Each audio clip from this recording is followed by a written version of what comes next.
জনপ্রিয় অভিনেত্রী আনিকা কবির শখ। একটা ইন্টারভিউতে তাকে জিজ্ঞেস করা হলো সে কার সাথে অভিনয় করতে চায়।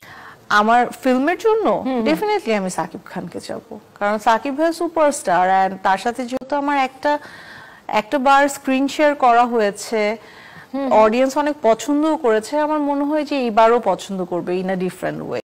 তিনি মিডিয়া সিন্ডিকেট নিয়েও বেশ কিছু কথা বলেছেন, যা তার মুখ থেকে কোন শুনুন। মিডিয়াতে খুব সিন্ডিকেট একটা ব্যাপার আছে। ওই সাইডটা থেকে আমাকে যদি কেউ জিজ্ঞেস করে যে শখ তুমি কেমন প্রবলেম ফেস করো, আমি বলবো যে আমি কোনো প্রবলেম ফেস করি না। সিন্ডিকেটের কথাটা আমি এই জন্য তুলছি কারণ সব আর্টিস্টরাই আসলে পেয়ার পেয়ার হয়ে ভাবে কাজ করছে, তো অনেক সময় অনেক অডিয়েন্সরা কনফিউজড হয়ে যায়। শখ মিডিয়া জগতের বিভিন্ন বিষয় নিয়ে তুলে ধরেছেন। তার মধ্যে সে এজ এ আর্টিস্ট হিসাবে সবার সাথে কাজ করতে চান। আপনাদের কাছে তার চিন্তা ভাবনাগুলো কেমন লেগেছে কমেন্ট করে জানাবেন।